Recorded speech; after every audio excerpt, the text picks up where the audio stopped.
हे राम लीला करो करुणा करो जगत को तारो। कलिकाल से त्रस्त इस जगत को हरि आप उगारो।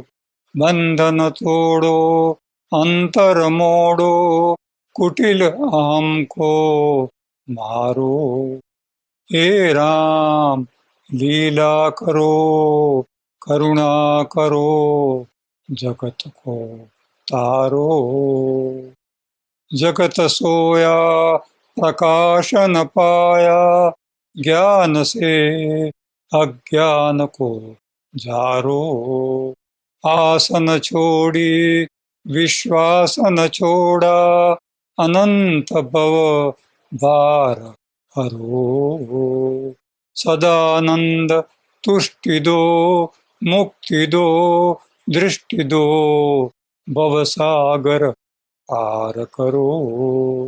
हे राम लीला करो करुणा करो जगत को तारो।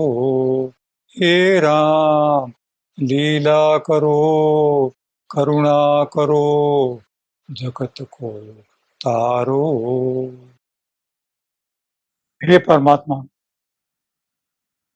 प्रकृति के मार्फत आप प्रकट हो, उसको लीला कहते हैं।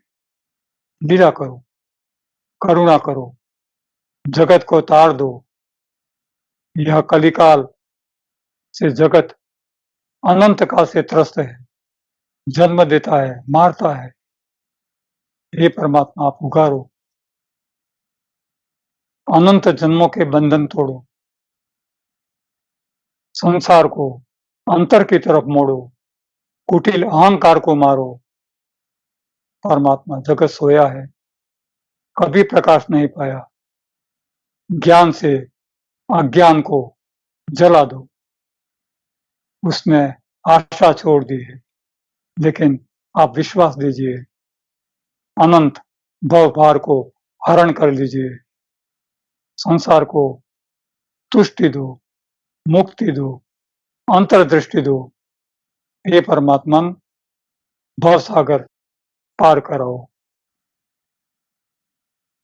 साधन अनेक हैं, लेकिन नहीं मिल रहे, संगत नहीं मिल रही। अकेला संसार में भटक गया हूं।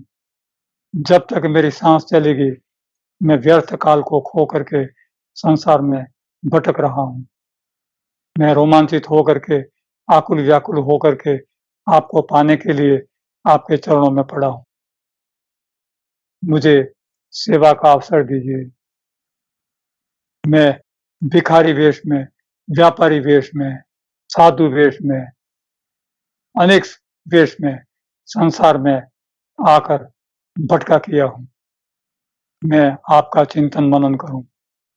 मैं आपके चरणों में हमेशा संगत पाऊं, ऐसी कृपा करो। मेरा भय हरण कर लो, कर्म पार हरण कर लो। मुझे चिंतन मनन सिखाओ। मुझे कर्म पार से निवृत्त करो। मुझे आपके संग के साथ जोड़ो। मेरा दुर्संग और मेरी सारी बदियों को हे परमात्मा आप दूर कर दो। मैं जगत छोड़ करके कहीं नहीं गया। मुझे काल घुराता है। मेरा गुरु मुझे परेशान करता है। मैं रोता हूँ, भटकता हूँ, अंधा बन करके संसार में घुमा किया हूँ। काल महाकाल बन करके मुझे डराता है। हे परमात्मा, आप मुझे तार दीजिए।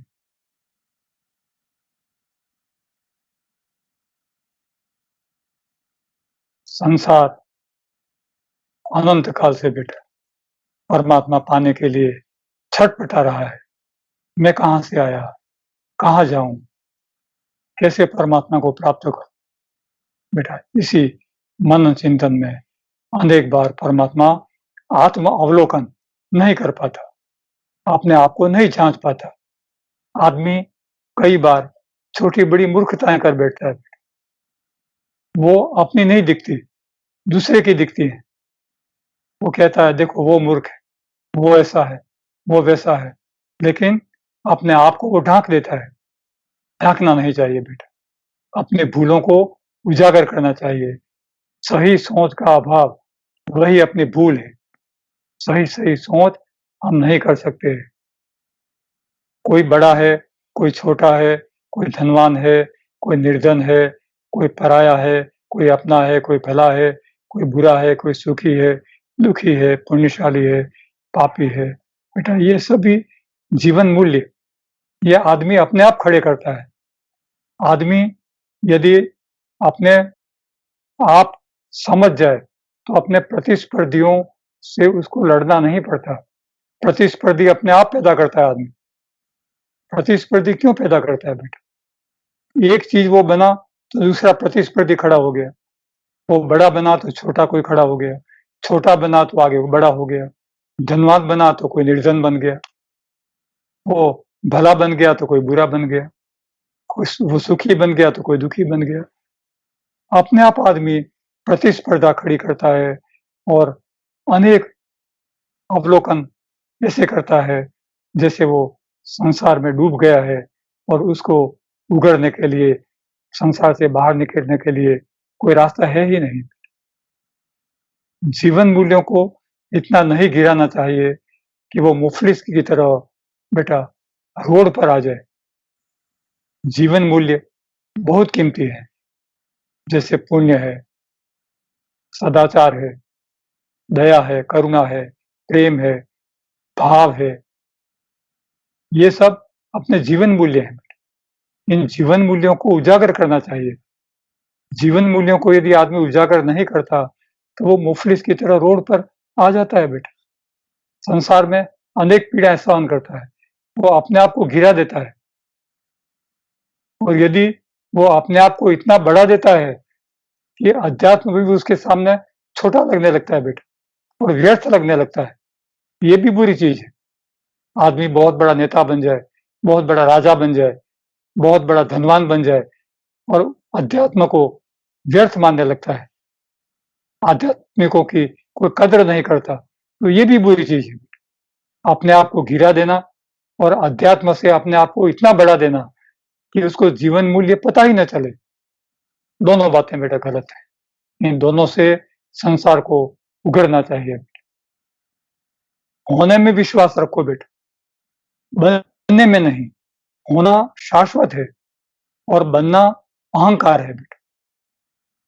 मनुष्य जैसे सुखी है, तो वो है, लेकिन सुखी बनना साधन से, व्यवहार से, अपने रूप से, गुण से वो बनता है सुखी, तो वो नश्वर है। वो कभी न कभी नष्ट हो जाने वाला है बेटा। लेकिन यदि वो है, तो वो परमात्मा की भेंट है। वो कभी नष्ट हो जाने वाला नहीं है। तो जो शाश्वत है, बनना है, उसको बनने दीजिए। लेकिन जो आदमी अपने आप को बनाता है, वो कल्पना है। परमात्मा शाश्वत है, मन बुद्धि कल्पना है बेटा। हमें अपने आप को इतना वजनदार होना चाहिए कि हम जमीन पर रहें, आकाश में न उड़े। जमीन पर खड़ा हुआ आदमी यदि गिर भी जाए तो उसको चोट लगती है और वो दुरुस्त हो जाती है। लेकिन आकाश में उड़ने वाला यदि गिर जाता है, तो वो बेटा मर जाता है। यह इसलिए कहा गया है कि संसार में कई लोग अहंकार से इतने आकाश में उड़ने लगते हैं कि उनको मर जाना पड़ता है। उनको मरने के बराबर संसार में नीचे गिर जाना पड़ता है। यह जगत युद्ध का मैदान है बेटा। हारे तो समझो कि आदमी मर गए और मर गए तो समझो कि अध्यात्म में परमात्मा को पा गए बेटा। जो अध्यात्म में सहज भाव से मर गया, वो परमात्मा को पा गया। और जीते जी जो संसार को जीत गया, वो समझो कि वो संसार में डूब गया बेटा, अहंकार में डूब गया। तो यहाँ बनना नहीं है, यहाँ मिटना है। संसार युद्ध का मैदान है। यहाँ हार जाना ऊर्ध्व गति है और बनना अहंकार है बेटा।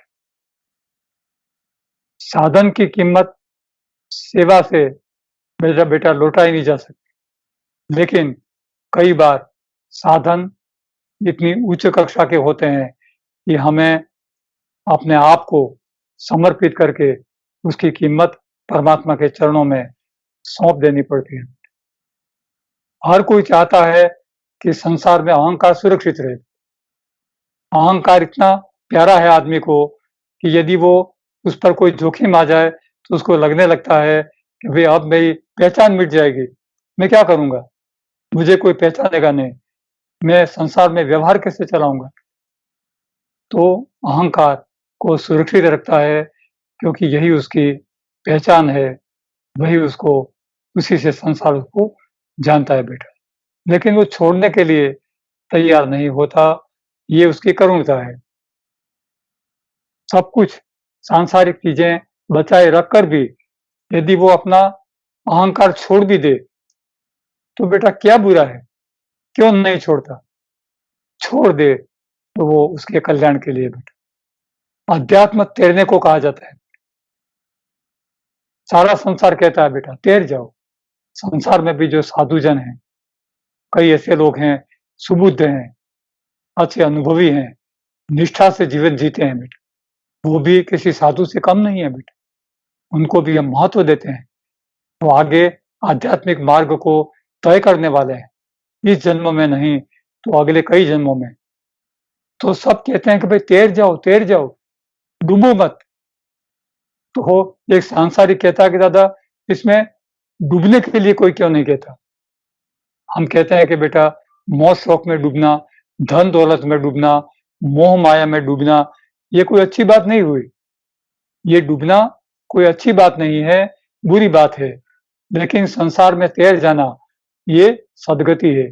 तो किसी ने कहा दादा एक होटल में हम आए, अच्छा खाना परोसा हुआ है, हमें अब खाना है और आप कहेंगे कि भाई खाना थालियां देख करके आप डिशें देख करके चले जाओ, इसको खाना नहीं है, तो ये बात कैसे बने। तो उसको कहा गया कि बेटा संसार है ही ऐसा, ये जो दिखता है मोह माया बड़ा बड़ा दिखता है वो है नहीं, सिर्फ कल्पना है। बेटा इस नश्वर कल्पना को छोड़ दो और जो असली है, जो सत्य है, जिससे हमारे अंतर में जाकर परमात्मा को पाना है, उसी को बेटा स्वीकार करो। हमें किसी व्यक्ति या चीज को छोड़ना नहीं है बेटा, मात्र आसक्ति छोड़नी है।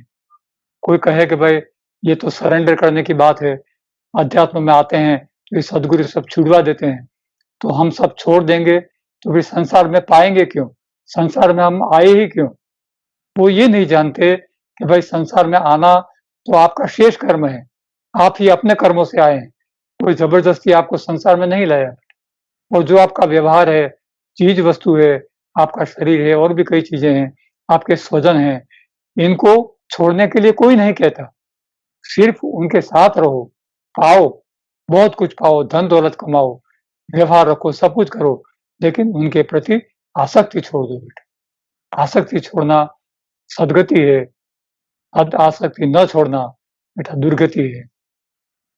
व्यसनी लोगों की टोली व्यसनी लोगों को बड़ा बनाती है। वो समझते हैं लोग कि और व्यसनी हमारे साथ जुड़ जाएं तो ये अच्छी बात है बेटा। कोई ये नहीं कहता कि भाई व्यसन छोड़ो।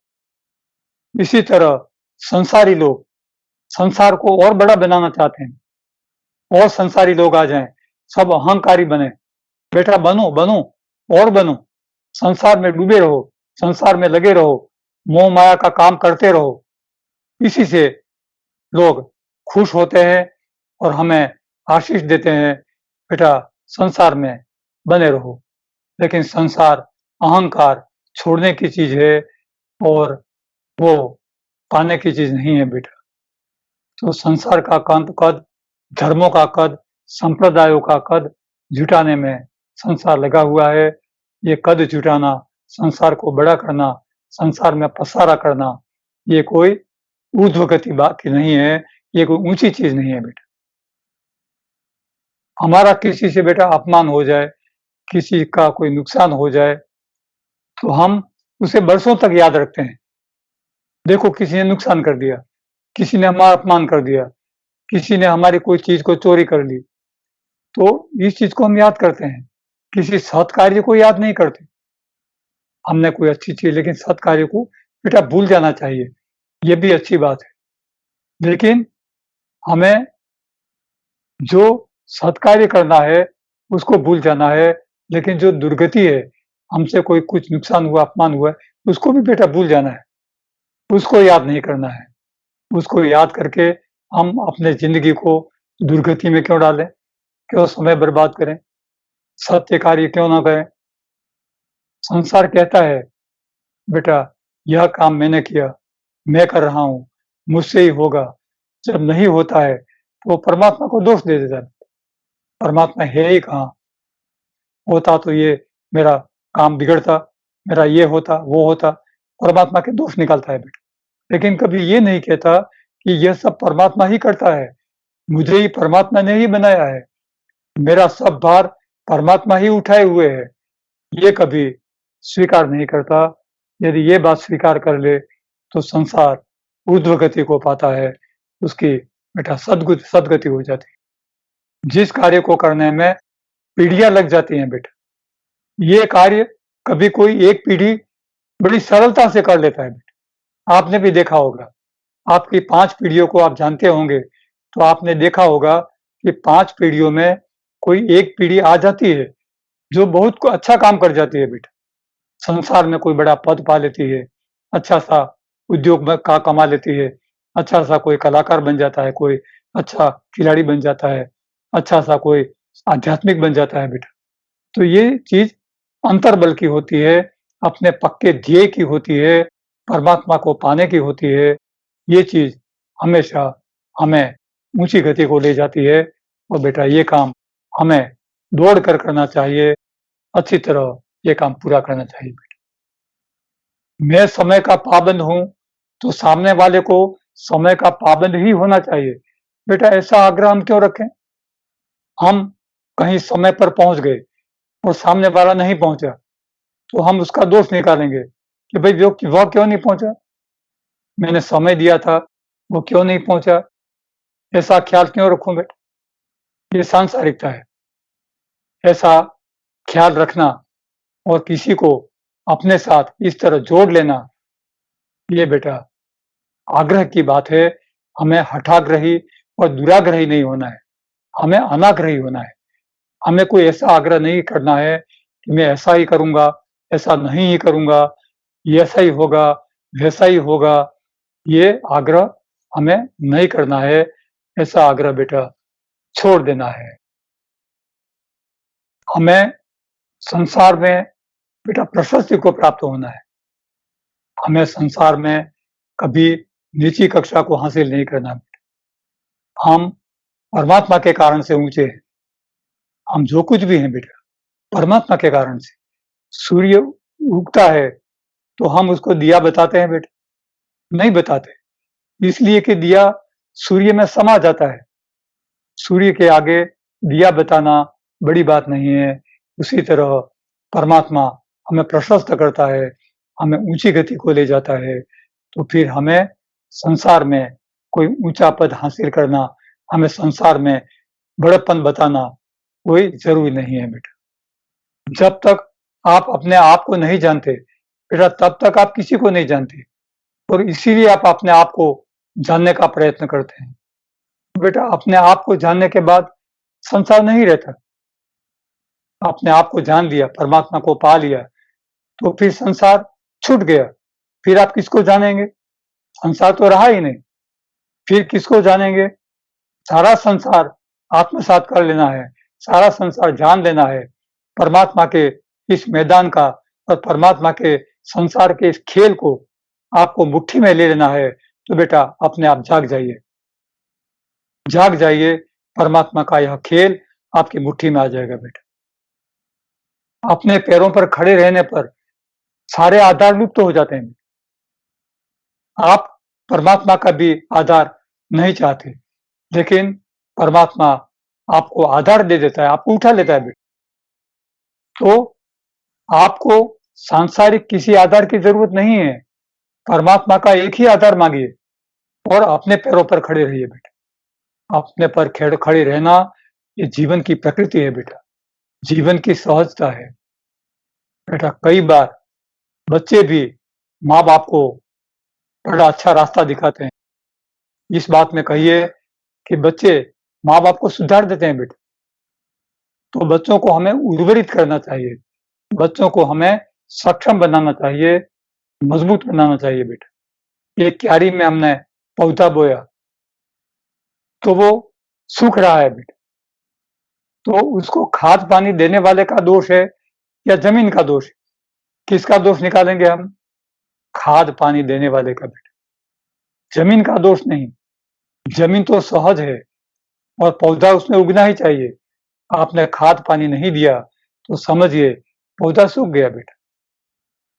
सोच और अतृप्ति ये बेटा भव पीड़ा का कारण है। आपकी सारी भव पीड़ा आपके विचारों से बनी है, आपकी अतृप्ति से बनी है, आपकी आशाओं से बनी है बेटा। जगत की सारी कवत मनुष्य के बाह्य आवरण में रुकी हुई है बेटा। संसार जितना भी प्रयत्न करता है, जितनी भी सांसारिकता मजबूत करता है, वो सिर्फ उसके बाह्य आवरण है, अंतर के कोई प्रगति उससे नहीं होती बेटा। और सारी मानसिक ताकत उसकी रोटी जुटाने में खर्च हो जाती है बेटा, और वो अपना झंडा ऊंचा करने में जुटा हुआ है, मान कमाने में, अपनी कवत कमाने में, अपना सर ऊंचा रखने के लिए अहंकार जुटाने में संसार रुका हुआ है बेटा। खोने और पाने में, इसके बीच में बेटा तटस्थ रहिए। कोई चीज खो गई, चाहे वो संसार की हो, चाहे अपना स्वजन हो, चाहे संसार से चला गया हो, चाहे कोई वस्तु हो, तो खोने में भी आपको तटस्थ रहना है।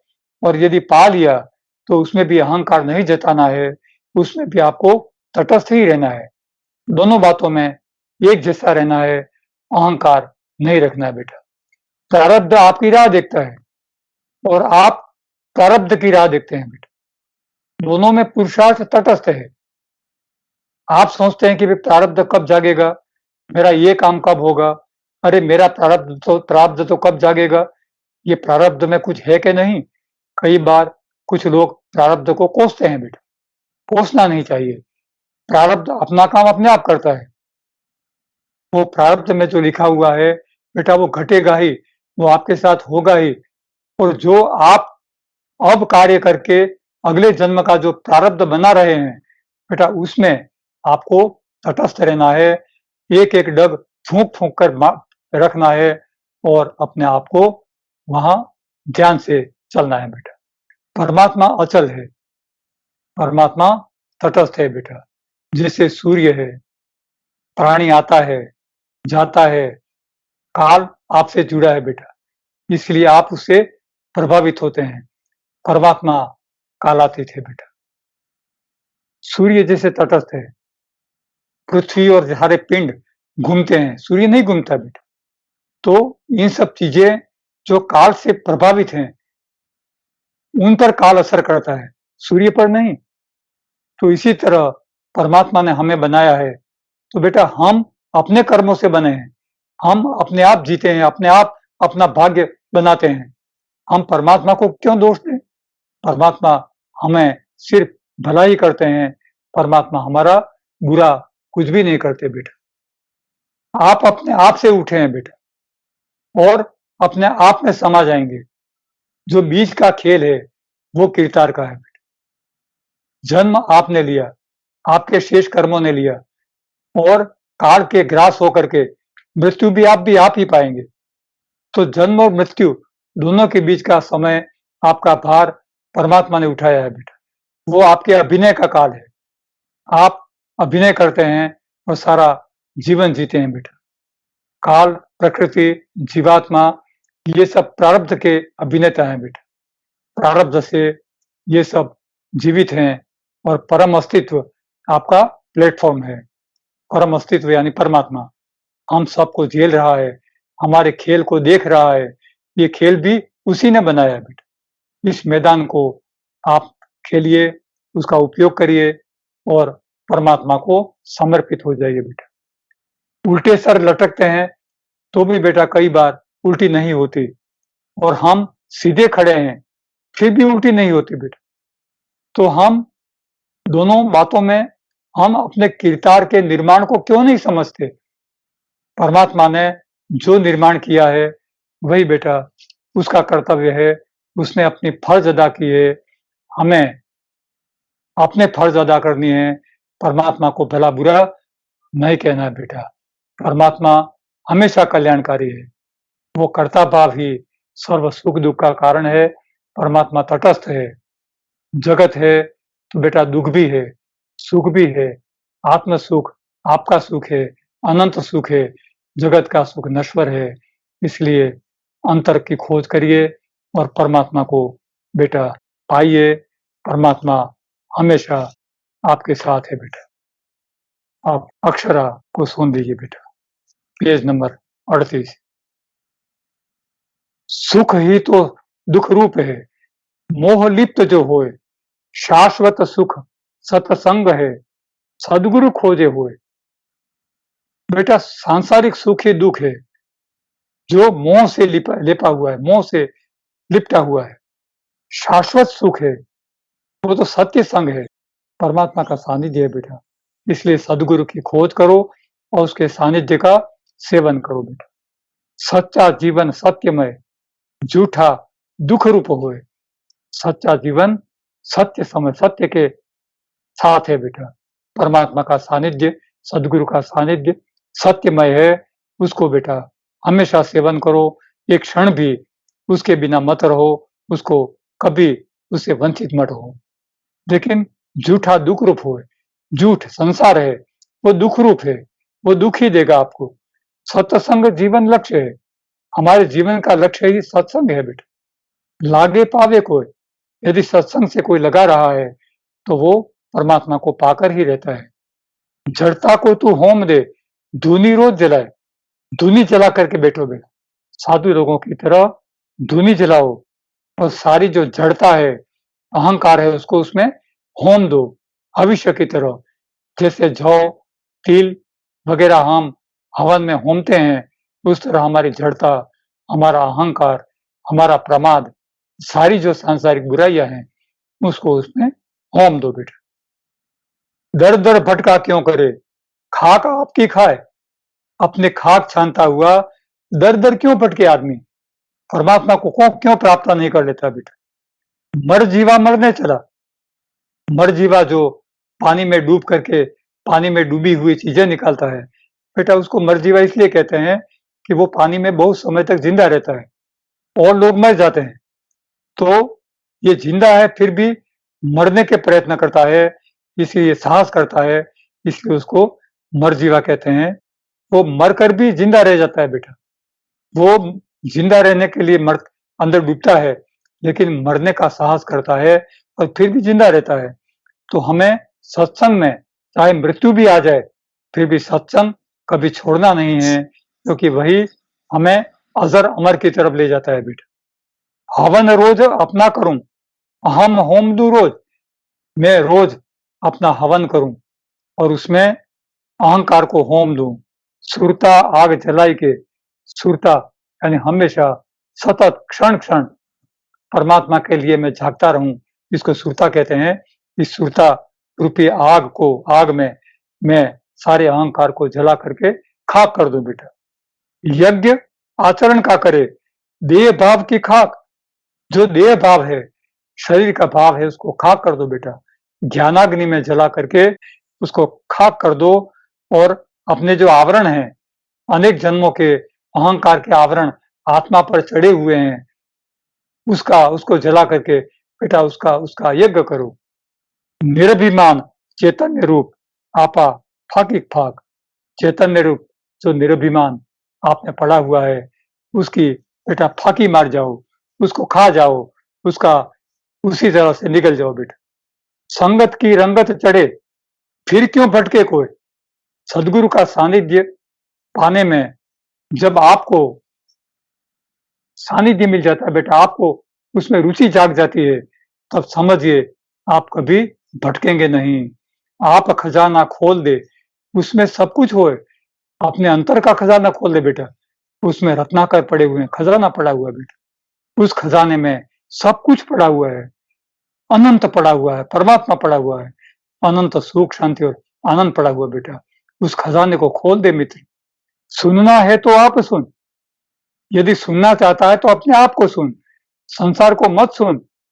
बोले अंतर बोल, यदि बोलना चाहे तो अपने अंतर की आवाज को सुन, बाहर किसी आवाज को मत सुन। देह भाव को टाल दे, अपने देह के जो भाव हैं, देह के भाव को टाल दे बेटा, उसके वश कभी नहीं होना है।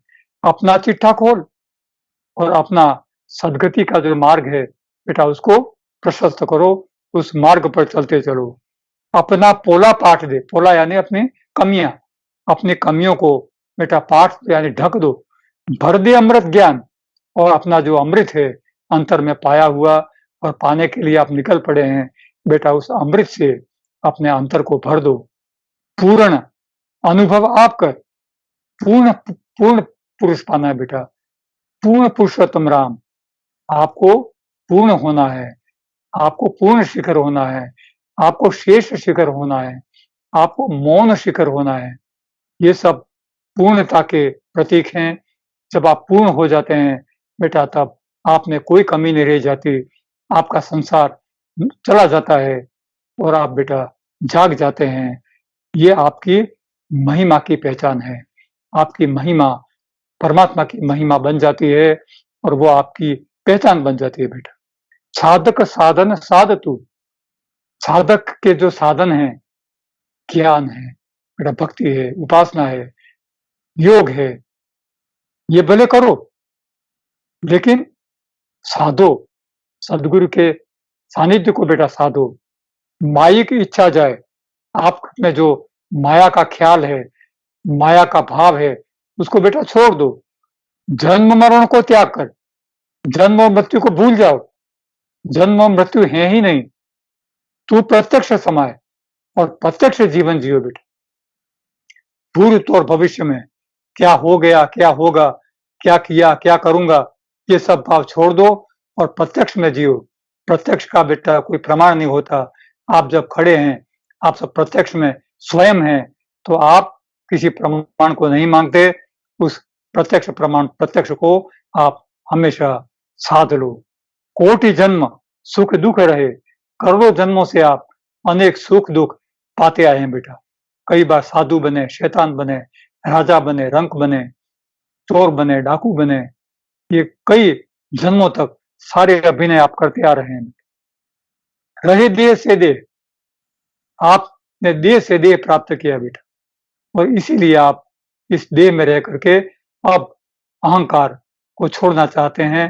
परमात्मा को के सानिध्य में बेटा अहंकार को छोड़ दीजिए। आत्म को कछु ना छुए, प्रकट ब्रह्म ने से ने।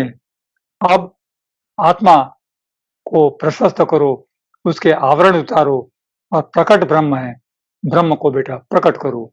आत्म में जागा रहे, सदा रहे निर्वेग, निष्ठुर हो, वश में करे विषयों का आवेग। जो हमारे शब्द, स्पर्श, रूप, रस और गंध, ये इंद्रियों के विषय हैं बेटा, इनको हमें वश में करना है, इनके निष्क्रिय होना है, हमें उनके वश में नहीं होना है। साधन तू कुछ ना करे, सदा रहे सत्संग। यदि सदगुरु मिला है, सदगुरु का सानिध्य मिला है, तो आपको भक्ति, योग, उपासना कोई साधन करने की जरूरत नहीं बेटा। सारे साधन सदगुरु के सानिध्य में लुप्त हो जाते हैं बेटा। अंतर तेरा शांत हो, फिर क्यों रहे वे दंग। तेरा अंतर जब शांत हो जाता है, आप शांतता प्राप्त कर लेते हैं, फिर आपको आप में कोई अशांतता क्यों रह जाए, आपको आपके अंतर में कोई दुर्भाव क्यों आ जाए बेटा। तन तेरा मैदान है, भीषण युद्ध स्वरूप। ये मित्र, तेरा शरीर भीषण युद्ध के लिए एक मैदान स्वरूप है। उसमें वृत्तियां अंदर के अंदर टकराती हैं और युद्ध करती हैं बेटा। मेरा तेरा, आशा निराशा, सुख दुख, भला बुरा, ये सब वृत्तियां एक दूसरे से झगड़ती हैं, युद्ध करती हैं, ये शरीर उसका मैदान है और ये नरक का भाव है। इसी में आदमी जिंदगी भर पड़ा रहता है और अपने आध्यात्मिक मार्ग को प्रशस्त नहीं करता बेटा। एक तरफ है आत्मदृष्टि, दूजा विषय रूप। एक तरफ आत्मदृष्टि है, आप आत्मा की तरह अंतर में झांकते हैं, और दूसरा सांसारिक विषय रूप है बेटा। शब्द, स्पर्श, रूप, रस, गंध, ये मोह माया है। एक आंख उस पर लगी टिकी हुई है, एक आंख आत्मा पर टिकी हुई है। बेटा बोलो, इन दो में से आपको कौन सा मार्ग तय करना है, कौन सा पसंद करना है बेटा? आपको आत्मिक मार्ग पसंद करना है बेटा। आत्मा को पाना है, आत्मा के आवरण उतारने हैं, परमात्मा को पाना है बेटा। घमासान इस युद्ध में हार जीत नहीं कोई। जो ये मन के द्वंद्व हैं, इन द्वंद्व, इन द्वैत की जो अंदर की लड़ाई है, अंतर्युद्ध, इस अंतर्युद्ध में घमासान युद्ध होने पर भी बेटा हार जीत कोई होती नहीं है। कोई हारता नहीं, कोई जीता नहीं।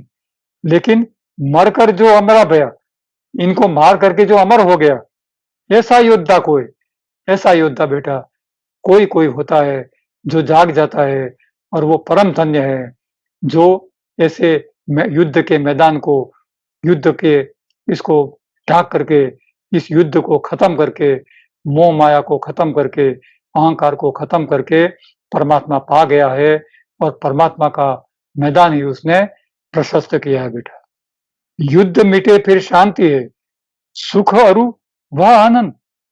ये युद्ध मिट गया फिर तो सुख, शांति और आनंद ही है। पावे वह अमृतत्व तू, मिटे जगत का फंद। फिर तो आपने सुख, शांति और आनंद ही पाया है। सारे संसार, सांसारिक सारे फंद यानी सारे झगड़े खत्म हो जाते हैं बेटा। विषय मरे हठ आचरे। सांसारिक विषय जब मर जाते हैं तो वो हठ करते हैं, जिद करते हैं, और संसार में वापस ले जाने के लिए कटिबद्ध होते हैं बेटा। कमर बांध करके कभी मैदान में उतरते हैं, कभी विषय हठ माही, और ये विषय कभी हठ बन जाते हैं। सदगुरु के सानिध्य में सत्संग में हठ ना ही। लेकिन जो सदगुरु का सानिध्य सेवन करता है, वहां सत्संग में ये सांसारिक विषय अपना हठ नहीं कर सकते बेटा, वो नष्ट हो जाते हैं, वो अपना मैदान छोड़ जाते हैं। सदगुरु का सानिध्य इन विषयों को निष्क्रिय बना देता है, खत्म कर देता है बेटा। दुख में तुम समृद्ध हो, सुख में तुम कंगाल। बेटा दुख जब आता है तो वो परमात्मा की तरफ ले जाता है, उसे आप समृद्धि समझिए, उसमें आप यह मत समझिए कि मैं कुछ खो चुका हूं। और सुख में तुम कंगाल, सांसारिक सुख आता है, सिर्फ साधन सुख है, आंतरिक सुख नहीं है, तो समझिए बेटा ये सांसारिक, ये कंगालियत है बेटा। सुख दुख भवई वेश है, ये सुख दुख दिखता है बेटा, सांसारिक सुख दुख है नहीं, तो ये भवई वेश है, एक मैदान, एक एक नाटक है बेटा। शेष रहा पंडाल, ये नाटक तो खत्म हो जाएंगे, ये सांसारिकता खत्म हो जाएगी, आप परमात्मा का मार्ग तय करेंगे, परमात्मा को पा जाएंगे बेटा, जागृत हो जाएंगे। और ये पंडाल जिसके नीचे ये पूरा नाटक हुआ है, इसके नीचे युद्ध खेला गया है, इन द्वैत का, द्वंद्व का, वो पंडाल पड़ा रहेगा बेटा, और ये सारे द्वंद्व खत्म हो जाएगा। आपने देखा होगा रात को जो प्रोग्राम होते हैं, सुबह में आप सुबह जल्दी उठे हैं तो आप देखेंगे कि वो पंडाल बंधा हुआ, वो शांत शांत निशब्द पड़ा रहता है, बंधा हुआ बेटा, कोई नहीं होता वहां, कोई शब्द नहीं, कोई नाटक नहीं। वैसे ही बेटा आप, आपकी मानसिकता शांत हो जाएगी, सुख शांति और आनंद पाएगी, अनंत सुख, अनंत शांति, अनंत आनंद। बेटा यही आपका मार्ग है, उसी को प्रशस्त करना है। सदगुरु का सानिध्य आपको वहीं ले जाने के लिए है। आप उसके चरणों में सारा अपना भय भार सब छोड़ दीजिए और चिंता मुक्त बनिए, और बेटा अपना मार्ग प्रशस्त करिए।